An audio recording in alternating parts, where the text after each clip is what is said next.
Alors, bonsoir tout le monde et merci de votre présence ce soir. J'espère que vous allez très bien et je suis heureuse de vous retrouver donc pour une nouvelle conférence Feng Shui et expansion de conscience. On va parler ce soir en fait des entrepreneurs conscients, de l'intelligence artificielle pour construire demain. Point d'interrogation. Voilà, donc le sujet il est vaste.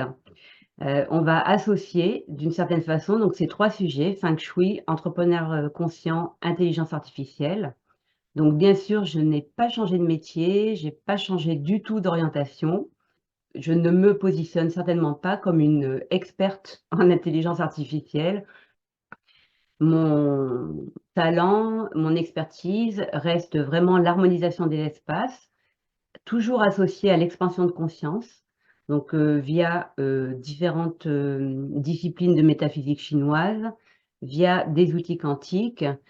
Pour résumer, en 3 mots, géobiologie, reconnexion, feng shui et donc à ce jour, j'ai pas compté depuis longtemps, mais donc j'ai harmonisé plus de 800 espaces, habitat, ou professionnels et aujourd'hui, je me dis: «Bah, finalement, ça représente, pour les personnes que j'ai accompagnées, plus d'un millier de personnes, c'est sûr, plus d'un millier de personnes, impactées positivement, par de nouvelles énergies» et ça, c'est sans compter, en fait, sur les soins et les autres accompagnements qui étaient pas forcément, dédiés à l'espace.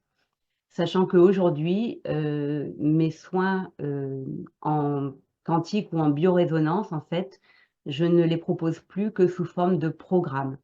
Pourquoi? Bah, parce qu'en fait, les personnes sont beaucoup plus impliquées quand on passe par l'harmonisation des lieux et les soins ensuite que, un soin comme ça, au moment où ça va pas, et puis quand on attend en fait un coup de baguette magique, dans un soin. Voilà, donc c'est toujours mieux que les personnes soient engagées vis-à-vis d'elles-mêmes pour, évoluer, pour se transformer et pour, bah, finalement activer, leurs propres capacités. Donc de toute façon, ce qui m'anime le plus, c'est, de vous accompagner, d'accompagner les entrepreneurs conscients qui sont vraiment engagés dans leur transformation, et tout ça pour aller vers l'harmonisation de leur lieu, mais l'harmonisation finalement, d'eux-mêmes et pour qu'eux-mêmes puissent proposer en fait des meilleures énergies, à leurs proches, à leur famille, à leurs collaborateurs. Donc vraiment, les entrepreneurs conscients, on va en parler, un peu plus longuement ce soir, mais c'est vraiment pour moi des personnes qui ont délibérément choisi, cette transformation, qui, ont envie d'élever, leur activité en fait, vers une dimension supérieure. C'est-à-dire qu'on n'est pas que dans du développement économique. Le développement économique en fait partie bien sûr et des personnes qui ont, choisi d'intégrer, des énergies, ressourçantes, revitalisantes, dans leur espace de travail et dans leur espace de vie. Ce choix, conscient, il inclut donc, la connexion au vrai, en soi, surtout aussi, la construction, délibérée d'un futur, harmonieux et épanouissant et tout ça en fait, en alignement, ben, avec, sa véritable nature. Je les accompagne, je vous accompagne au travers de mon nouveau programme en fait, qui est à la fois, un programme à part entière et à la fois, toujours complètement adapté, à chacun finalement et ce programme s'appelle, Harmonisation et expansion et je vais vous en parler en fait tout au long de cette, conférence.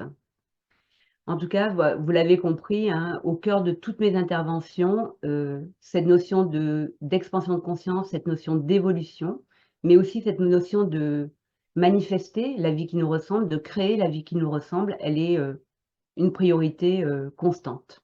Au niveau du déroulement, bah, du coup, j'ai un petit peu changé l'ordre par rapport à ce que j'avais prévu. Donc on va commencer par l'intelligence artificielle.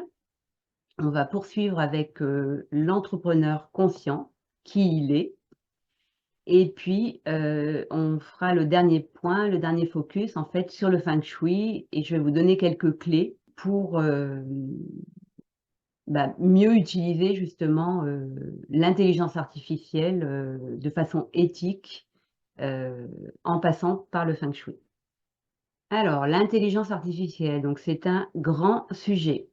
Donc, ouais, grand sujet, puis un sujet en fait qui est vraiment complètement d'actualité. Donc, si on devait la définir, cette intelligence artificielle, en fait, on pourrait dire que elle englobe des systèmes informatiques qui sont capables de réaliser des tâches complexes qui seraient normalement réservées à l'intelligence humaine.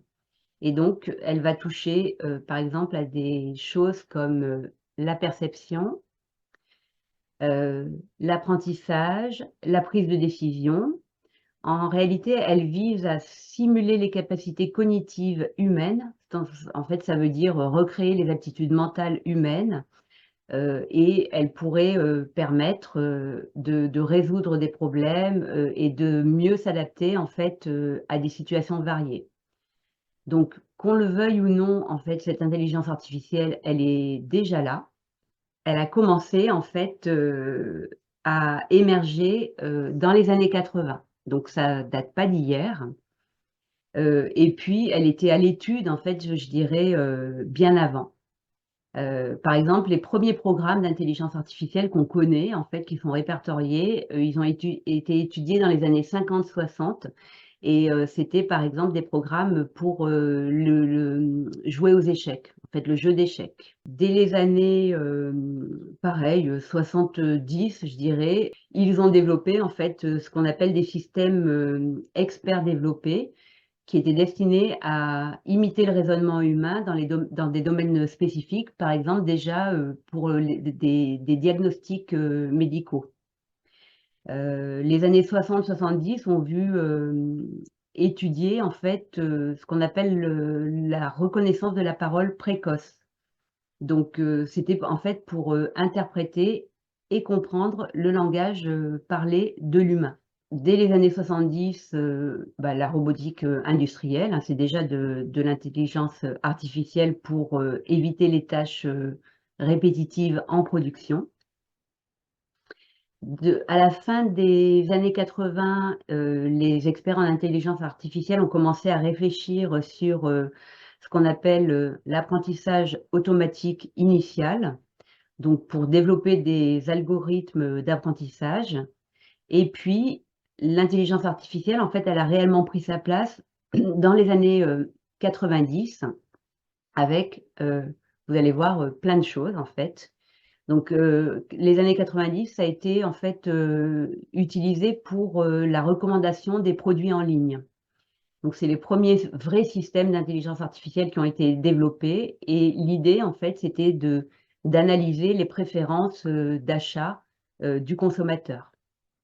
Ensuite, elle a été utilisée pour améliorer en fait les moteurs de recherche, hein. Donc par Google, où ils ont continué à améliorer la pertinence des résultats dans nos recherches en fait sur ces moteurs de recherche.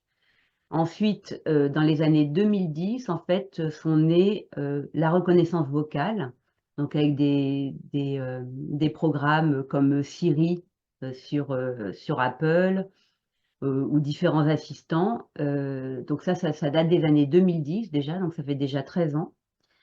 On a aussi comme exemple ce qu'on appelle les chatbots, donc c'est les assistants virtuels qui vont nous répondre sur les gros sites en fait, comme la SNCF, Orange, etc. Donc on voit que c'est pas tout à fait parfait comme système et que les performances des chatbots sont limitées. Je les ai utilisés il y a pas longtemps avec la SNCF d'ailleurs et en même temps, c'est quand même en train de toujours se perfectionner.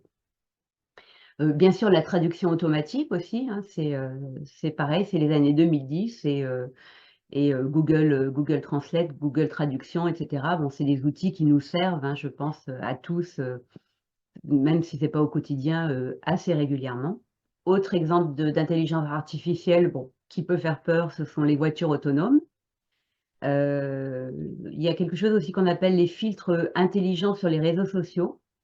Donc en fait, ce sont des plateformes de médias sociaux qui utilisent en fait, toujours plus d'algorithmes, d'intelligence artificielle pour personnaliser, nos flux, d'informations. Bien sûr, donc on en a parlé tout à l'heure, les diagnostics, médicaux, assistés par ordinateur.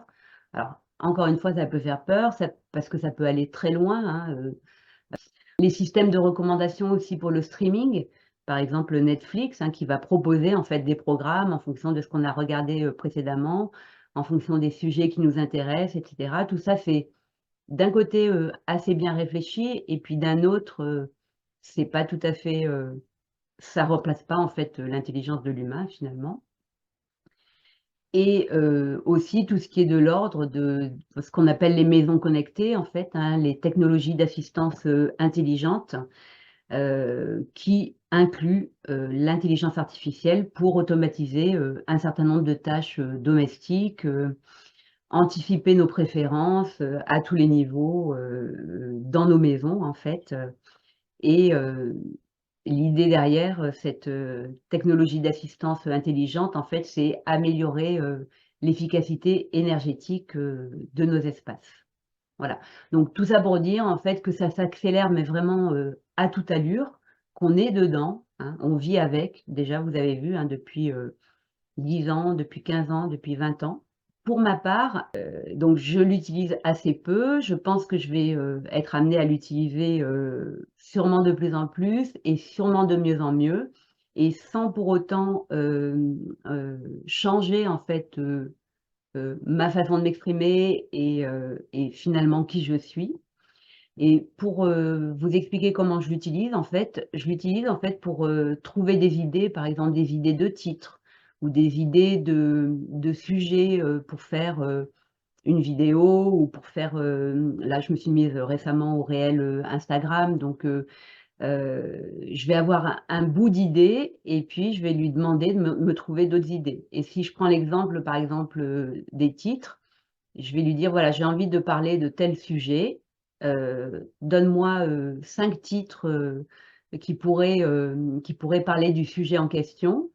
Et il va me proposer 5 titres, et puis en fait, moi, à partir des 5 titres, ben, en fait, je vais en faire un sixième qui peut-être aura rien à voir avec les 5 qu'il m'a proposés, mais qui vont pour moi avoir éveillé ma créativité.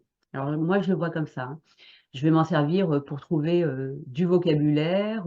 Des fois, je fais un post et puis je vais mettre dans ChatGPT mon post, et puis je lui dis bah, mets-moi des émoticônes simplement. Ça m'évite d'aller chercher les émoticônes, et voilà, c'est fait. Donc j'utilise ChatGPT notamment, un petit peu Bard, c'est l'intelligence artificielle de Google, mais que je trouve moins performant en fait. Enfin, plus performant sous certains aspects et puis moins sur d'autres. Mais j'envisage peut-être d'utiliser la version payante. Pour le moment, j'en ai pas besoin, et c'est vraiment une utilisation tout à fait ponctuelle, mais qui va, ouais, qui franchement qui me rend de grands services. Après, je vais jamais l'utiliser en fait tel quel. C'est-à-dire qu'il va par exemple, je vais lui faire reformuler un paragraphe, et en fait, je vais retravailler le paragraphe derrière pour qu'il me ressemble quand même davantage, et qu'il soit pas comme par exemple américanisé ou trop policé comme il le propose. Et pour vous donner une anecdote, donc à un moment donné, j'ai eu l'idée de créer cette conférence. J'avais, mais des fois je fais les choses très, très vite. Donc j'avais demandé à ChatGPT de me proposer un plan pour cette conférence. Il m'avait proposé un plan que je crois j'ai même pas lu. En fait, je m'étais dit: «Je le regarderai plus tard». Et en fait, comment j'ai créé cette conférence d'aujourd'hui? Eh bien, en réalité, j'ai eu le plan, le détail, et cetera, qui me sont arrivés dans un trajet en voiture. J'ai mis mon iPad sur mes genoux et j'ai enregistré en fait tout ce qui me venait pour dérouler la conférence, et je l'ai construite après à partir de ça. Donc en fait, en une demi-heure, j'avais construit toute ma conférence, et puis après je l'ai complétée pour aujourd'hui, en réalité. Donc pour moi, ça ouvre vraiment en termes de créativité. Ouais. Le truc, en fait, par rapport à l'intelligence artificielle, c'est que, on a vraiment des tas de questions dessus, notamment beaucoup de peur, en fait, hein, par rapport à cette intelligence artificielle. Donc la première question qu'on peut se poser, je pense qu'on s'est tous posé, c'est est-ce que ça va entraver notre capacité de réflexion? C'est-à-dire, en fait, d'une certaine façon, est-ce que ça va nous faire régresser en termes d'intelligence? Question. Ensuite, la question qu'on peut se poser aussi, c'est est-ce que je risque de perdre mon emploi? Notamment toutes les personnes qui sont dans la communication peuvent vraiment se poser cette question, mais il n'y a pas qu'elles. Il y a les acteurs, par exemple, hein, quand on voit ce qu'on est capable de faire, et tout un tas d'autres professions qui peuvent se sentir menacées par l'intelligence artificielle. Est-ce qu'on risque de devenir dépendant excessivement en fait de cette intelligence artificielle? Du coup, tellement dépendant qu'on pourrait en perdre certaines compétences humaines et du coup, on pourrait se retrouver face à une vulnérabilité ouais, accrue face aux défaillances technologiques. Et si un jour ça marchait plus, qu'est-ce qu'on fait? Qui on est? Est-ce qu'on est capable de continuer à avancer? C'est un peu de cet ordre-là. Voilà. Bien sûr, les questions de sécurité, de confidentialité, hein, qui vont être au cœur de nos interrogations, de nos peurs. Tous ces algorithmes qui sont manipulés, remanipulés, qui peuvent être manipulés en fait à des fins malveillantes, voire à des fins criminelles en fait, hein, ça va jusque-là. Après, une autre peur qu'on peut avoir, c'est en fait les biais et l'éthique. C'est vraiment en fait l'intelligence artificielle qui se mettrait à refléter en fait les préjugés présents dans les données sur lesquels ils sont formés, hein. Et là, il y a vraiment quelque chose qui m'avait interpellée dans une conférence que j'avais écoutée il y a assez longtemps sur l'intelligence artificielle. À un moment donné, Google, ils ont mis en place donc un système qui fonctionnait avec l'intelligence artificielle et ils ont été obligés en fait de stopper leur programme au bout de quelques jours parce qu'en fait les discussions, alors je sais pas ce que c'était en fait le groupe de départ hein, qui l'utilisait, mais en tout cas les discussions elles reflétaient surtout des propos haineux, extrémistes, et c'était devenu carrément dangereux. Et l'intelligence artificielle et ben, en fait, avait complètement pris le pas et les gens qui étaient les créateurs de cette intelligence artificielle derrière, ils ont même pris peur de la façon, en fait, dont les choses, en fait, avaient pris tournure. Donc effectivement, il y a vraiment des dérives, possibles, il y a des pertes de contrôle, possibles. Hein, il y a pas mal de gens qui redoutent, ce que je viens de décrire en fait, hein, une éventuelle perte de contrôle, sur les systèmes, d'intelligence artificielle, avancés qui vont du coup devenir, comme des entités autonomes et qui sont capables de prendre des décisions, sans supervision humaine. Donc c'est des réalités, hein, de l'intelligence artificielle. Voilà. Après, on peut avoir peur de l'impact qu'elle va avoir sur notre vie quotidienne, comment elle va influencer notre vie quotidienne, comment en fait, surtout, on va pouvoir préserver notre vie privée, comment les interactions sociales vont pouvoir continuer à exister malgré l'intelligence artificielle en fait, et aussi comment on va continuer à prendre nos décisions. Est-ce qu'on va utiliser notre libre arbitre ou est-ce qu'on va dépendre en fait de ce que l'intelligence artificielle nous propose? Dans les peurs, il y a aussi la, la, la création en fait d'une super intelligence. Il y a des experts qui mettent en garde en fait contre le développement d'une super intelligence artificielle qui pourrait vraiment dépasser notre compréhension, donc dépasser le contrôle humain et du coup présenter en fait des risques graves, hein, en fait des risques existentiels. Donc l'emploi, on en a déjà parlé. Et puis il y a tout ce qui est de l'ordre des conséquences imprévues, en fait, tout ce qu'on n'a pas prévu dans le développement futur de cette intelligence artificielle. Alors, par rapport à toutes ces interrogations, on pourrait se poser les questions, finalement, différemment. Parce que derrière tout ce que je vous ai cité, en fait, il y a surtout, des peurs.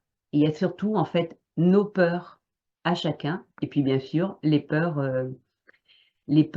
collectives. Donc, déjà avant, d'explorer, en fait, toutes ces questions et toutes ces peurs, on peut aussi, explorer déjà les avantages, de l'intelligence, artificielle. Donc l'intelligence artificielle, en fait, elle est aussi là pour nous permettre d'automatiser un certain nombre de tâches, répétitives, qui sont pas intéressantes et du coup, elle est aussi là pour nous libérer l'esprit d'un certain nombre de choses. Elle peut nous aider en termes de prise de décision et permettre une décision, rapide, et précise. On pourrait lui demander par exemple, «Donne-moi, tous les avantages de telle, je sais pas moi, hein, de telle action ou de tel système et donne-moi tous ses inconvénients». Et puis là, en regardant ses réponses et ben, en fait, on va voir des choses auxquelles on n'aurait pas pensé. Donc c'est quand même, intéressant.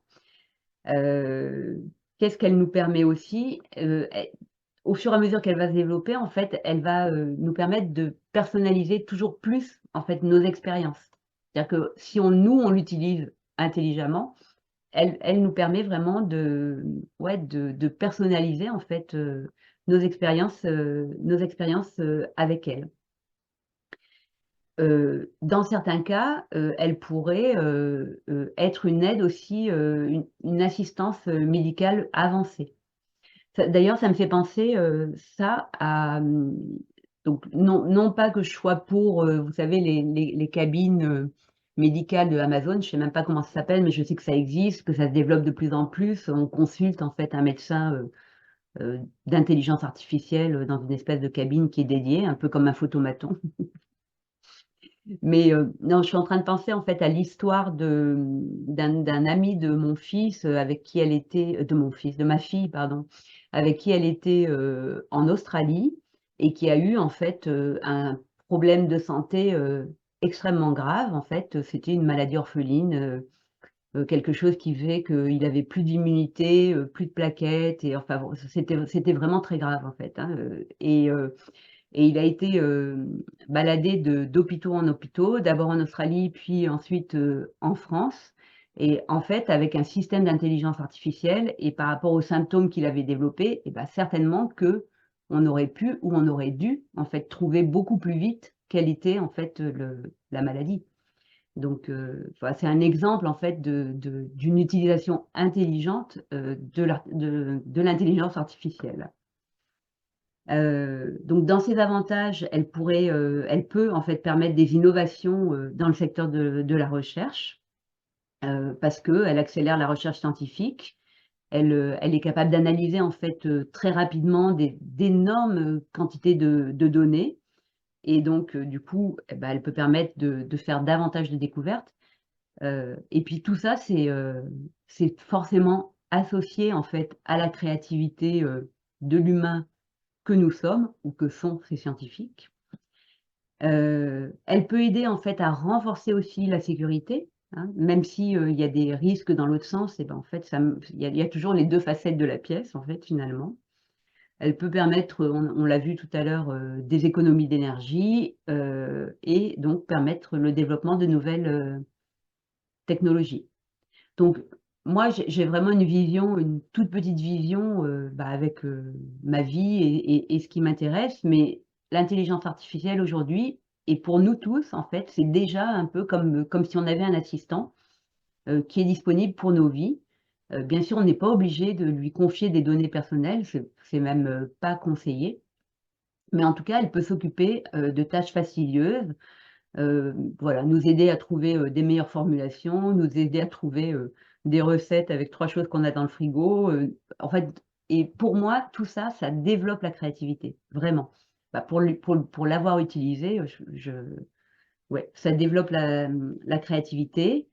Heu, alors, pour le peu que je l'ai utilisé et sur les sujets, qui m'intéressent, donc je pense qu'elle peut nous aider à accéder à plus d'expertise, En ce qui concerne mes domaines d'expertise, donc tout ce qui est de l'ordre de la métaphysique chinoise, le feng shui, le viking, honnêtement, elle ne m'a pas aidée, dans le sens où les questions un peu pointues que je lui ai posées, enfin, les réponses que j'ai reçues n'étaient pas, pour moi, absolument pas justes par rapport à mon enseignement, par rapport à ma formation de feng shui traditionnelle. Et ça m'a pas vraiment aidée, mais en même temps, si, ça m'a donné des idées. Donc ces réponses erronées, en fait, m'ont donné des idées de futures publications, justement, sur des a priori qu'on pourrait avoir. Vous voyez, donc encore une fois, ça a développé ma créativité plutôt que de me dire: «Ah non, mais c'est nul, j'utilise plus ça, quoi». Voilà, donc vraiment, moi, je pense qu'elle peut nous aider à structurer nos pensées, à nous aider en termes de marketing pour nos entreprises. Et on pourrait, finalement la comparer à, l'arrivée des ordinateurs dans nos vies. L'ordinateur, bien sûr qu'il a plein de défauts, mais n'empêche qu'il nous facilite, quand même, drôlement certaines tâches. Heu, pour ma part, dans ma carrière, j'ai commencé avec des activités qui franchement auraient été plus, comment on va dire, plus intéressantes, à confier à l'intelligence artificielle. J'ai été mécanographe, donc pour ceux qui connaissent, c'est un métier qui est quand même, relativement ancien, avec des fiches perforées, c'est l'ancêtre de l'ordinateur. Dans mon tout premier poste, je tapais des cartes vertes, c'est tout ce que je faisais dans ma journée, des cartes vertes d'assurance, ça et puis du classement. Heu et puis j'ai aussi travaillé dans une agence immobilière et j'ai connu, les baux de location avec, le carbone et les difficultés qu'on pouvait avoir à corriger quand on faisait une erreur de frappe et tout ça. Donc voilà, donc quand on voit en fait l'évolution de l'ordinateur, puis des traitements de texte et cetera, puis l'intelligence artificielle, ça rend quand même, de grands services. Heu et puis, on pourrait aussi comparer l'intelligence artificielle à l'arrivée de la calculatrice dans nos vies. Alors certes, on a sans doute perdu, des compétences, en calcul mental, mais ça ne nous a pas empêchés de développer d'autres formes de compétences, d'autres connexions, en fait. Pour moi, c'est, voilà et puis de toute façon, elle est là. Donc qu'est-ce qu'on en fait, quoi? Et on pourrait aussi, parler, de l'arrivée de la télévision, dans nos vies. Au départ, ça a été inventé pour transmettre, des images et des sons à distance. Donc ça a offert aux gens, une nouvelle forme de divertissement, une nouvelle forme aussi nouvelle proposition d'information, nouvelle, proposition de communication. Qu'est-ce qu'on en a fait au final aujourd'hui? Ça se discute, d'accord? Mais finalement, qui est-ce qui allume la télévision et sur quelle chaîne? Donc elle est devenue un média majeur, elle est sans doute beaucoup moins importante aujourd'hui pour les générations, plus jeunes, mais elle a été, inventée en fait pour être, un divertissement. Est-ce qu'elle a été inventée, directement pour nous, entre guillemets, «hypnotiser»? Honnêtement, je ne sais pas. Mais en tout cas, ce que je sais, c'est qu'aujourd'hui, on a encore le choix donc de l'allumer ou pas et on a encore le choix aussi, des émissions qu'on va regarder. Parce qu'il y a des émissions aussi qui sont, super intéressantes, encore aujourd'hui, sur la télévision. Donc est-ce qu'on se laisse, hypnotiser ou est-ce qu'on, s'en sert, quand on veut, et si on veut? Tout ça pour dire que de toute façon, nous humains, petits humains, on est aux commandes et c'est nous qui appuyons sur le bouton ou pas. Pour moi, l'intelligence artificielle, elle ne peut pas remplacer l'humain. D'abord parce qu'elle est créée aussi par des humains et j'avais, écouté dans une conférence, il y a pas très longtemps, un chercheur je me rappelle plus de quel organisme, mais il expliquait en fait que pour qu'une intelligence artificielle soit en mesure de reconnaître un chat, il lui faut des centaines de milliers de données Et pour qu'un enfant de 2 ans, reconnaisse un chat, eh bien, il a besoin de croiser un chat 2 fois dans sa vie. Voilà, donc c'est juste pour dire, bah, voilà, l'humain, même un petit enfant de 2 ans, en fait, de par ses 5 sens, a plus de compétences qu'une intelligence artificielle qui est, renseignée de centaines ou de centaines de milliers ou de millions de données. Et pour remettre tout ça dans un contexte, un peu plus large, on va dire, ce que j'ai envie de dire donc c'est que oui, il y a des tas de risques et oui, on a beaucoup de peur par rapport à l'utilisation, de l'intelligence artificielle, par rapport à l'utilisation qui va en être faite, par rapport à l'utilisation de nos données, la peur, par rapport à une utilisation en fait, exagérée qui ferait que plus personne n'aurait d'emploi et cetera. Mais ces craintes, en fait, elles sont pas forcément, universelles et il y a aussi beaucoup de personnes qui, bah, travaillent, activement, sur la régulation et sur l'éthique de l'intelligence artificielle, justement pour atténuer ces préoccupations et aussi pour maximiser, les bénéfices de cette technologie qui est encore une technologie, émergente. Et nous qui sommes pas du tout du domaine, qui avons le droit de l'utiliser, mais on n'est pas obligés, en tout cas ce que l'on a à faire vraiment, c'est encore une fois travailler sur nos peurs, travailler sur nos croyances, et en fait, aller toujours dans le sens de, bah, d'une vie future, heureuse, d'une vie future, constructive. Voilà, je pense que c'est notre job par rapport à ce sujet, comme par rapport à d'autres en fait, d'observer nos peurs et de libérer ces peurs, avant de prendre quelque décision que ce soit. J'ai toujours envie de replacer mes citations, mais parce qu'en fait, ce sont mes croyances et que ce sont des croyances, positives et constructives. Donc, il y a une vérité très simple, c'est que l'homme est fait pour jouir d'une vie heureuse dans l'infinie plénitude. Ça, pour moi, c'est ancré. En tout cas, c'est quelque chose que je me remémore, extrêmement souvent et pour ça, en fait, vraiment, c'est un travail intérieur qu'on peut faire pour que ça devienne une réalité, une vie fluide, une vie heureuse et on est capable de faire ça. Pourquoi on est capable de faire ça? Parce que en fait, notre conscience perçoit ce qui existe dans notre conscience comme une, réalité. Donc, plus on va avoir de peur par rapport à ça et plus on va laisser dans la matière se créer effectivement ces scénarios de peur.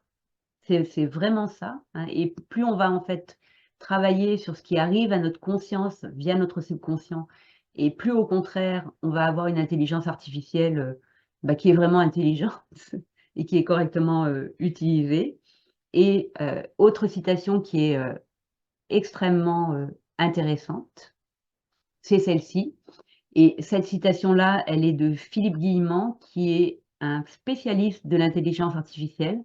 C'est un monsieur, si vous ne le connaissez pas, qui a travaillé sur ce sujet-là pendant au moins 20 ans ou pendant au moins, 30 ans et lui, il dit ça, il dit en fait: «La conscience permet de fabriquer espace, temps et matière à partir d'un univers d'information» et il explique bien que, tout ça en fait, vient de nous. C'est vraiment à nous de créer cette matière, de créer ces espaces et de créer ce temps.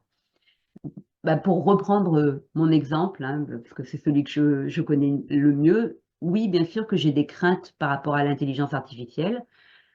Moi, mes craintes, ça va être, par exemple, bah, quelle utilisation, vont en faire, les réseaux sociaux et si j'ai une vidéo qui est piratée et que quelqu'un me fait dire n'importe quoi dans n'importe quelle langue, et que ça s'est diffusé, auprès du monde entier, voilà et si, demain j'achète une prestation de coaching et qu'en fait je me suis faite leurrer parce que c'est pas une vraie personne, mais que tout a été, monté par intelligence artificielle et qu'au bout du compte, j'ai dépensé 5 000 € et que ces 5 000 €, ben, en fait, derrière, il n'y a aucune valeur.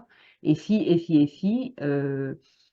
Mais en fait, ces peurs-là, elles rejoignent, pour moi, par exemple, ma peur d'être trop visible, et c'est là-dessus que je vais travailler, avec ou sans intelligence artificielle, finalement, la vraie peur, elle est là en fond, on va dire.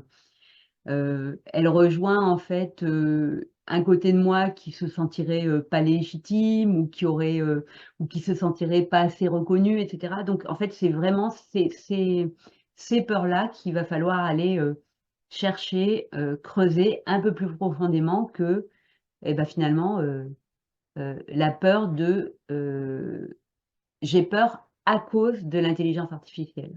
C'est valable pour l'intelligence artificielle, mais c'est aussi valable pour, tout ce que la vie nous présente, donc y compris l'intelligence artificielle, est là pour nous faire, pour nous proposer de nous améliorer, pour nous proposer d'être, ce changement qu'on veut voir dans le monde, d'observer, nos peurs, d'observer nos inconforts, tout ce à quoi on est confronté et les transformer, les transmuter, une à une, un à un, pour en fait, vraiment manifester, créer, ce qu'on veut voir. Parce que nos peurs en fait, on a tous les mêmes, hein, mais si on devait aller chercher les peurs, fondamentales en fait, la première c'est la peur de mourir. Ensuite, il y a la peur de l'inconnu, il y a la peur d'être isolé, il y a la peur de l'échec, il y a la peur de perdre, un être cher, de perdre nos proches. Il y a la peur de la souffrance, physique, la peur du noir, la peur des phobies, enfin bon, voilà, il y en a la peur d'échouer aussi, d'un point de vue, relationnel, la peur de l'abandon. Il y en a énormément des peurs et on a un peu tous les mêmes. Après, on a des peurs, qui vont revenir, bah, plus parce que c'est celles qu'on est venu travailler, dans cette vie-là, finalement. Mais de toute façon, on peut imaginer les pires scénarios. Par exemple, l'utilisation de l'intelligence artificielle parce qu'on pourrait appeler, c'est une des dénominations, mais il y en a plein d'autres concepts, hein, le nouvel ordre mondial, qui serait là en fait pour, nous manipuler, nous priver de liberté, nous rendre esclaves, et cetera. Ou, l'intelligence artificielle utilisée par, une grande marque, qui est pas du tout favorable à notre santé, et qui serait utilisée uniquement pour, bah, plus de bénéfices, pour certaines personnes. Donc oui, elle va et elle peut être utilisée, à des fins de manipulation et de contrôle. Mais en même temps, la seule chose qu'on puisse faire, c'est en fait, heu, faire face, mais à notre niveau et à partir des peurs qui sont les nôtres et des peurs qui se présentent à nous. C'est vraiment ça qu'on peut faire en fait, hein. C'est vraiment travailler à notre petit niveau.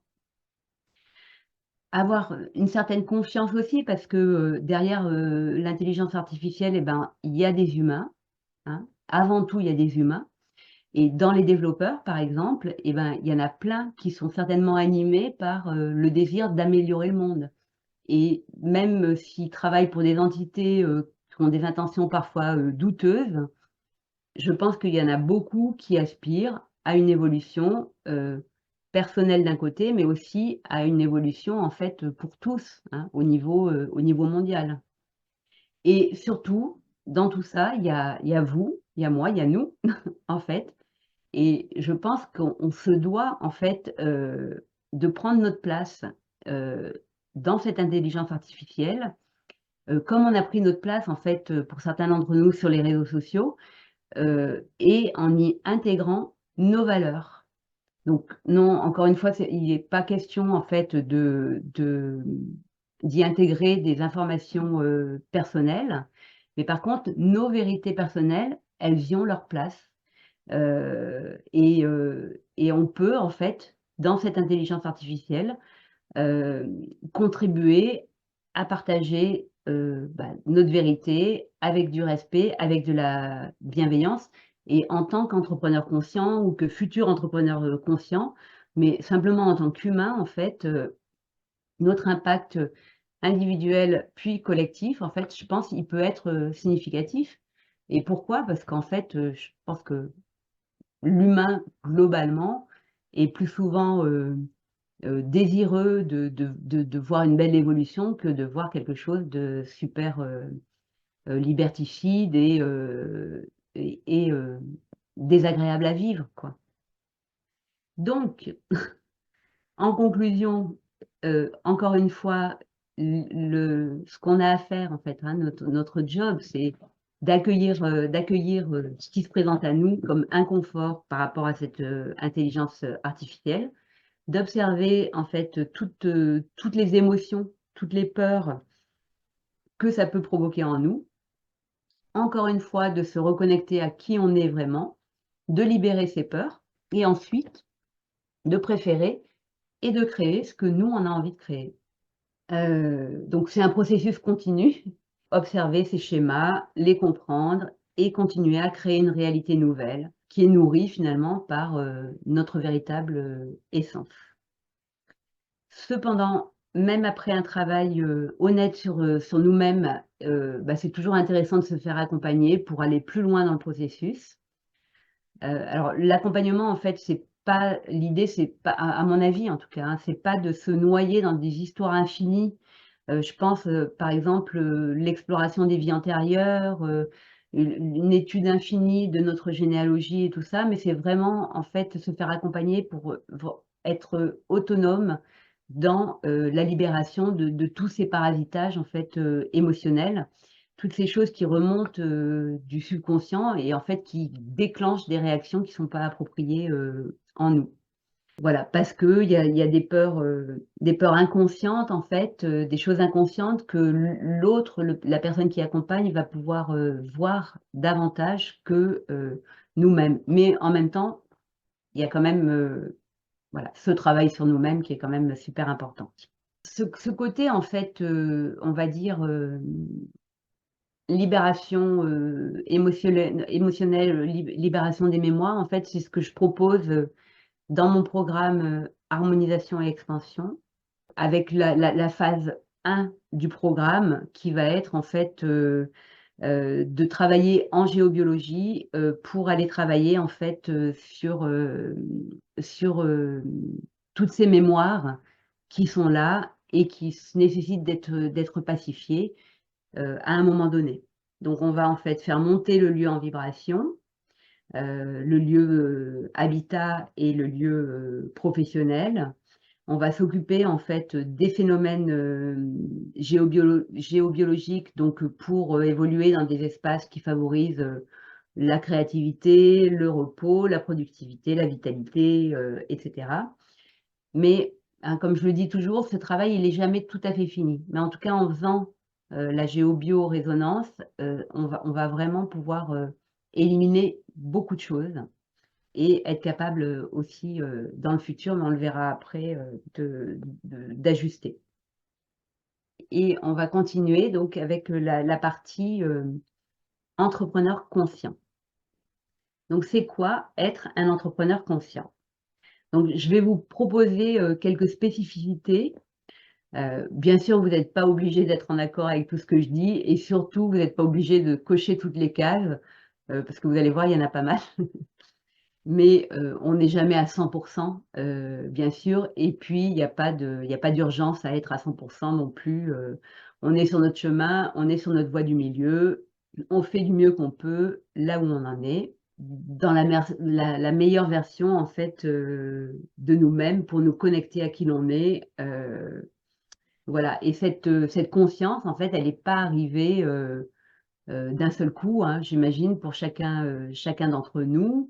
Elle est pas arrivée, au moment du confinement, elle est même pas arrivée au moment d'un burn-out, d'une maladie, elle est pas arrivée au moment de l'observation, du monde politique, des scandales divers et variés.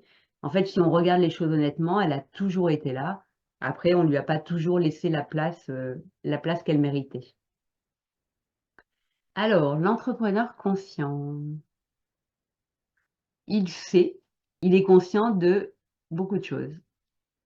Donc il a cette conscience en fait qu'il est, connecté, au tout.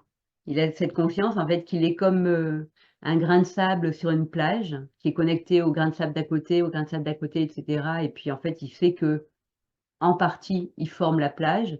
On pourrait prendre l'exemple de la goutte d'eau dans l'océan ou l'exemple aussi de la lumière dans l'univers. En tout cas, il a cette conscience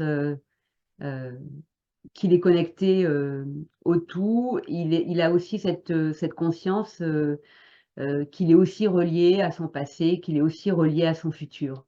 Il ne le sait peut-être pas parfaitement, mais il y a quelque chose en lui qui lui dit que c'est vrai, en fait. Il a conscience de sa multidimension. Il sait qu'il est multiple.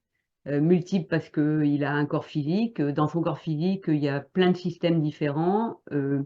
Multiple parce qu'il a des chakras. Donc, on parle toujours des 7 chakras, mais en fait, il y en a beaucoup plus que ça. Multiple parce qu'il sait qu'il a d'autres corps que le corps physique. On ne va pas tous les citer, mais en tout cas, il a au moins conscience qu'il y a une partie énergétique. Il a souvent conscience que l'aura existe. Donc la multidimension, voilà, c'est une réalité pour lui. Il a déjà travaillé à pas mal de choses et donc il a notamment conscience des liens qu'il peut y avoir entre pensée, action et émotion. Et il sait que quand on bouge soit les pensées, soit les actions, soit l'émotion, on va changer en fait les 2 autres. Il sait aussi que ces émotions, en fait, elles ont un sens, elles lui parlent de son alignement, que ces émotions, en fait, sont un guide. Ces émotions, en fait, lui permettent de se respecter. Elles ont vraiment un sens et qu'il n'est pas question, en fait, surtout pas de les refouler et il n'est pas non plus question de les gérer. Il est question de les accueillir, de les observer et d'en faire quelque chose. L'entrepreneur conscient, il veut des relations harmonieuses avec tous, autant que possible, et notamment il est sorti ou il sort de plus en plus souvent, il se met comme ça en métaposition par rapport à ce qu'on appelle le triangle de Karpman. Il veut pas être persécuteur, il veut pas être victime et il veut pas être sauveur. C'est vraiment en fait, il refuse le triangle de Karpman et il cherche à avoir des relations d'âme à âme, quand c'est possible, ou en tout cas au moins des relations d'adulte à adulte dans de gagnant à gagnant, si vous voulez. Il a conscience de toute sa responsabilité dans sa vie et de toute son autonomie. Donc quand je dis responsabilité, ça ne veut pas dire qu'on est responsable, par exemple, d'une maladie, du deuil du décès d'un proche ou bien sûr que c'est pas du tout de notre responsabilité, mais notre responsabilité, elle est dans la façon dont on va traverser les événements. Il cherche à être toujours plus autonome. Il est toujours, autant que possible, dans une démarche de collaboration plutôt qu'une démarche de compétition. S'il accueille, par exemple, un stagiaire ou un collaborateur, il va chercher à lui donner le meilleur. Il va pas faire de rétention d'informations. Si à un moment donné, il est en discussion avec des, entre guillemets «concurrents», il va essayer de nouer des relations de partenariat, plutôt que d'essayer d'écraser la concurrence. Il a fait le choix de se transformer. Il a conscience que cette transformation, elle a pas de fin. Il se choisit, donc par exemple au travers de programmes, mais pas seulement, hein, au travers de ses lectures, au travers de ce qu'il laisse entrer dans sa vie en fait, au travers aussi de ce qu'il a envie d'apporter à travers sa profession. Il sait jusqu'où il peut aller, donc on a déjà parlé tout à l'heure de développement infini, hein. Il sait aussi qu'il y a un temps pour tout, mais que ça n'a pas de fin. Il sait que plus il va se respecter et plus il va pouvoir contribuer à ses proches, à sa famille, à ses collaborateurs, à ses partenaires et au monde en fait. Et il n'hésite pas, quand c'est nécessaire, à se faire accompagner dans ses transformations. Donc, il est dans l'observation, c'est-à-dire qu'il va observer, il va chercher à modifier, par exemple, son rapport aux autres, son rapport à ses partenaires, à ses collaborateurs. Il va observer son rapport à l'argent, à sa santé. Il va, observer, par exemple, comment il envisage la retraite dans le futur. Il va pas la voir comme une fin en soi. Il va plutôt la voir comme, peut-être, pas du tout de retraite, ça dépend du métier qu'il fait, en fait, ou, peut-être comme une nouvelle phase, de sa mission de développement, sur terre. L'entrepreneur conscient aussi, il a une certaine vision et du coup une certaine, ambition. Il a une vision, plutôt claire de ce qu'il va faire dans les prochains mois, dans les prochaines années, et il a peut-être en fait ce qu'on peut appeler, une grande vision, c'est-à-dire en fait un désir, profond de contribuer au nouveau monde, avec d'autres entreprises, conscientes, d'autres entreprises, innovantes, d'autres entreprises, éthiques. Moi, si je devais, partager ma grande vision, et ben, en fait, ce serait, de pouvoir toucher, des milliers d'entrepreneurs, conscients et de voir fleurir même des millions, d'entreprises, conscientes, innovantes, toujours plus éthiques et qui elles-mêmes, en fait, ces entreprises, donc si on parle de milliers d'entrepreneurs conscients, et ben, ces entreprises, elles vont vraiment avoir un impact, comme je l'ai expliqué tout à l'heure, sur, d'autres personnes, dans leur famille, d'autres les collaborateurs et cetera et puis, bah, c'est exponentiel, en fait, ça s'arrête jamais. L'entrepreneur conscient, il est capable aussi de, faire des pauses, de prendre du repos, de prendre des vacances, parce qu'il a bien compris que ces temps-là, en fait, ce sont aussi des temps nécessaires pour récupérer au niveau physique, bien sûr, mais aussi nécessaires pour, laisser se développer sa créativité. Il arrive en fait à un certain équilibre, vie personnelle, vie professionnelle et moi, je dirais, après c'est que mon point de vue, que l'entrepreneur conscient, en fait, il est la même personne dans son travail et dans son entreprise. Alors bien sûr, ils parlent pas des mêmes choses, ce sont pas les mêmes sujets, mais il a pas besoin de mettre un masque comme, on a pu tous le faire, en quittant la maison pour aller au travail. Il est, bah, aussi vrai que possible, tout le temps, finalement. Il voit les échecs, comme des apprentissages, comme des opportunités, d'avancer, même si sur le moment, ça peut, ne pas être génial, hein, bien sûr. Et enfin, l'entrepreneur conscient, il n'est pas forcément, dirigeant d'une entreprise, finalement, parce que ces qualités-là, elles peuvent s'exprimer à travers des personnes qui ont des projets, complètement variés. Par exemple, imaginons quelqu'un qui n'a pas besoin de travailler, mais qui a en fait, envie de créer, un écovillage, hein, c'est un exemple. Ça pourrait être, un projet d'entrepreneur, conscient. Et puis il peut aussi être, bah, simplement, dans une association, il peut être, dans une coopérative, et cetera. Donc l'entrepreneur conscient est pas forcément, dirigeant d'entreprise. Il a, aussi souvent que possible écouté, ce qui était juste pour lui, mais aussi pour l'autre et bien sûr, il s'est pas levé un matin en disant, «Ah tiens, aujourd'hui, je deviens, un entrepreneur conscient». Hein, ça se construit, ça s'est construit au fil du temps. Heu et bien sûr, pour tout ça, il y a pas de baguette magique. Moi, la seule baguette magique que je connaisse, c'est celle de l'âme qui agit, donc l'âme agit. Et derrière tout ça, en fait, finalement, il y a quelque chose de plus grand que nous, hein, qu'on pourrait, heu, appeler, conscience universelle, qu'on pourrait appeler, intelligence divine, cette fois. Donc cette envie de s'améliorer, en fait, en tant qu'entrepreneur conscient, donc d'endosser, en fait, toujours plus de compétences ou de capacités, je dirais que dans mon programme, elle se joue à tous les niveaux, mais elle se joue surtout sur la partie 2 du programme. Voilà, donc on a parlé tout à l'heure de la partie, harmonisation et ensuite la partie 2, en fait, ça va être une partie, reconnexion.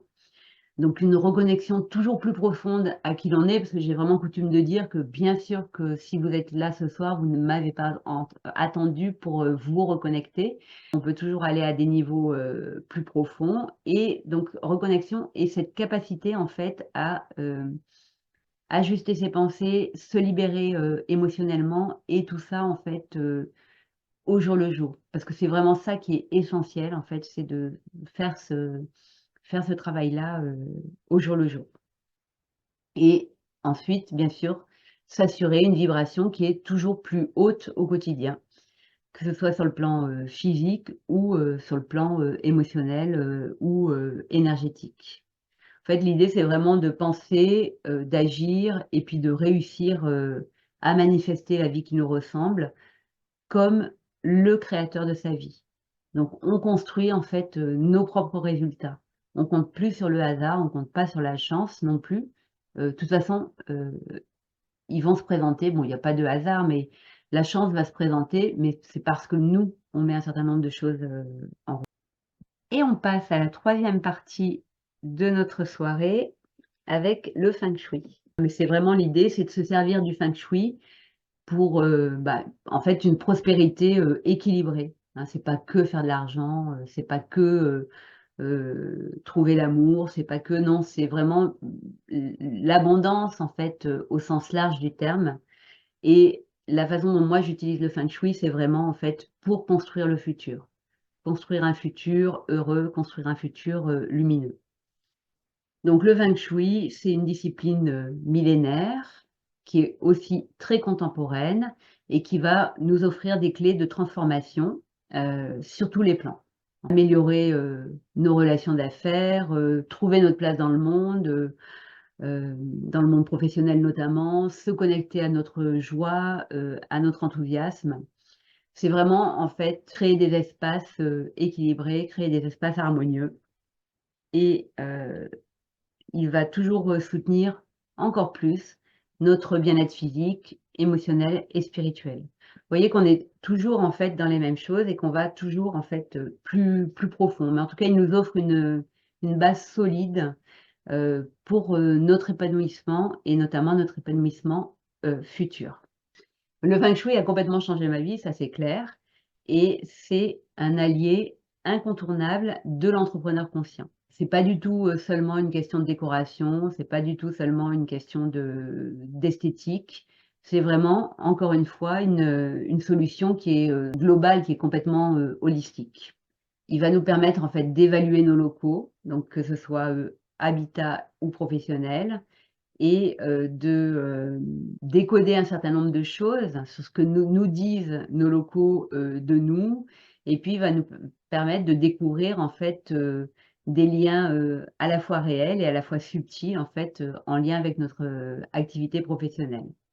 Et surtout, il va nous permettre de mettre du coup en place des ajustements pour optimiser l'énergie vitale dans nos lieux, et du coup améliorer notre qualité de vie perso et pro.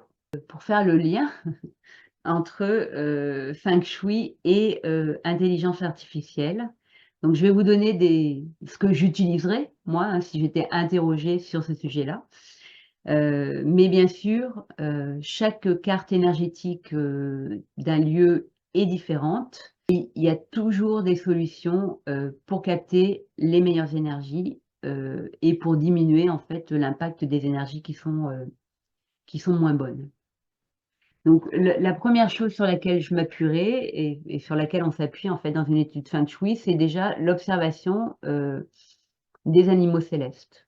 Pourquoi? Parce qu'en fait, le rôle ce qu'on appelle les formations, en fait, les montagnes, les collines, les routes, et cetera, qui entourent nos bâtiments, donc perso ou pro, ils ont vraiment une grande importance, et ils vont nous donner en fait un certain nombre d'indications, et ils vont nous permettre de faire des modifications en fait symboliques une fois qu'on aura pris conscience de ce qui est manquant dans notre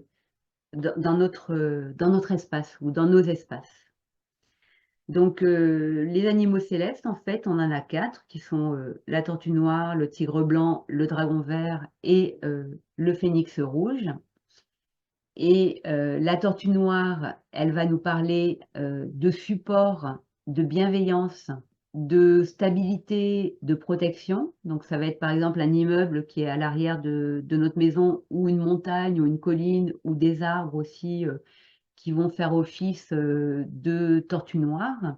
Et si notre lieu n'a pas du tout de tortue noire, ben en fait, c'est pas grave. Alors, ça veut pas dire qu'il faut déménager, mais on va se rendre compte que c'est un lieu en fait où les personnes, où la personne justement n'est pas suffisamment soutenue. Et donc symboliquement, on va pouvoir modifier les choses. Par rapport à l'intelligence artificielle, par exemple, si la personne, en fait, elle vit des oppositions, une forme d'instabilité, qu'elle se sent très vulnérable par rapport à l'intelligence artificielle, qu'elle a peur de ne pas se sortir de tout ça, ben, on pourrait observer comment est la tortue noire et on pourrait travailler à ce niveau-là. Le tigre blanc, lui qui se situe donc à gauche en face de la façade du lieu, il va nous parler en fait des forces yin du lieu, donc il va être plus axé sur les relations et sur la santé. Par exemple, par rapport à ce sujet de l'intelligence artificielle, on va pouvoir faire le parallèle en fait entre est-ce que dans mon utilisation de l'intelligence artificielle, en fait, je laisse suffisamment de place au yin en moi, à ma connexion au vrai en moi. Et ça pourrait être un axe aussi de garder en fait, en plus de l'utilisation de l'IA, de garder cette connexion au vrai en soi pour savoir jusqu'où on peut aller justement avec cette utilisation de l'IA. Donc on peut faire des parallèles comme ça. Le dragon vert, lui, il va nous parler de prospérité et aussi d'action. Donc, toujours avec notre exemple de l'intelligence artificielle, si le dragon vert est manquant, on pourrait se dire, bah tiens, c'est parce qu'il n'y a pas de dragon vert que j'ai du mal à me mettre en route par rapport à cette question-là. Et le phénix rouge, bah pareil, s'il est manquant, ça va montrer en fait une difficulté de la personne à s'ouvrir à l'avenir et du coup aux technologies de l'avenir. Et il y a des moyens en fait de non pas déplacer l'immeuble qui bouche la vue, mais de reprendre son pouvoir par rapport aux projets qu'on crée dans l'avenir. Pour vous qui me regardez ce soir ou qui regardez en replay, les secteurs, à mon avis, qui vont être les plus intéressants à activer, à observer par rapport à l'intelligence artificielle, ça va être le nord et le nord-ouest. Donc déjà, la première chose à faire, c'est de regarder en fait comment sont ces secteurs. Est-ce qu'ils sont fluides ou au contraire, est-ce qu'ils sont très encombrés? Alors, si vous ne connaissez pas du tout le feng shui, si vous n'envisagez pas de consultation feng shui, vous pourriez mettre dans le secteur nord une représentation symbolique de l'eau, quelque chose de pas trop gros, surtout pas de la vraie eau, c'est-à-dire pas une fontaine ou pas un aquarium, parce que ça s'observe de façon plus précise.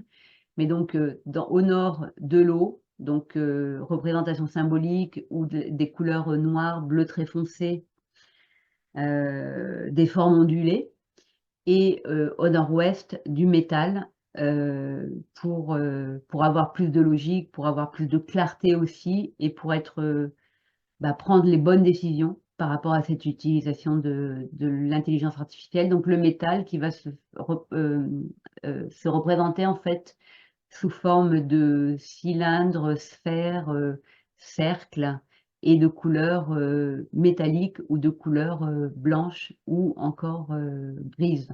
Un symbole du métal, c'est plutôt, enfin moi je dirais plutôt une sphère sous forme de lustre par exemple ou d'un objet sphérique. Voilà, bon, ce sont des toutes petites préconisations, mais c'est vrai que pour le feng shui, pour donner des vraies préconisations, il faut faire une vraie étude. Du coup, là, ce que je vous dis, de l'eau et du métal, c'est des petites touches. Et puis après, les étoiles volantes, en fait, qui vont être les plus intéressantes à observer, vont être l'étoile 1, qui est l'étoile de la communication interne, de tout ce qui est de l'ordre de la technologie, des systèmes, de l'informatique. Donc, regardez en fait où est cette étoile, est-ce qu'on peut l'activer davantage, est-ce qu'elle est bien activée et l'étoile 7.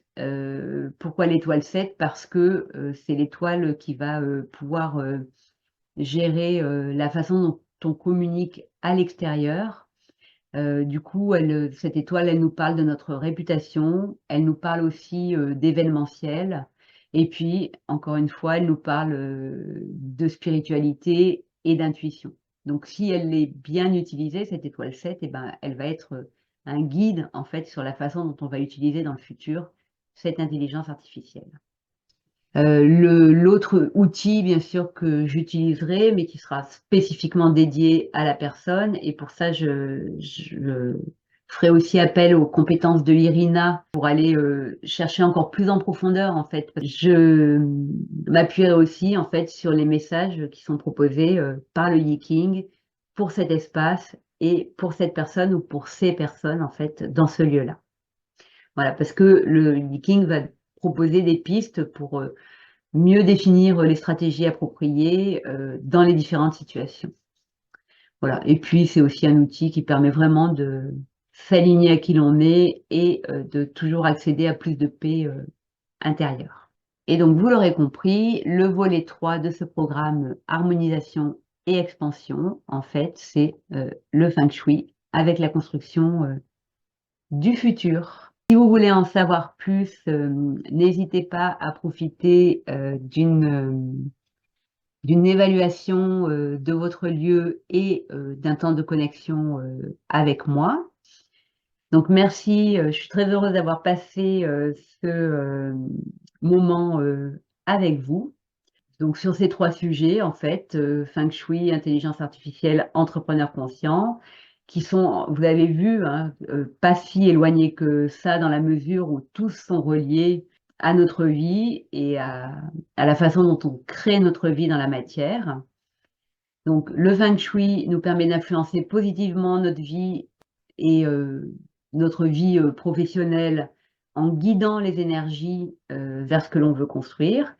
L'intelligence artificielle peut nous rendre service et surtout, ce que j'ai envie que vous reteniez aussi, c'est que nous avons chacun un rôle à jouer dans son développement éthique futur. Vraiment, je le crois sincèrement, hein.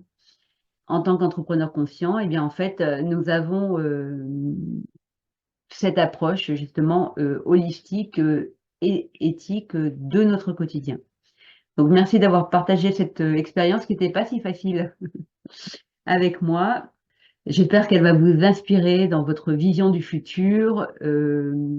Voilà, enfin, vous inspirer en fait par rapport à toutes ces pistes et ces propositions d'évolution. Merci, merci.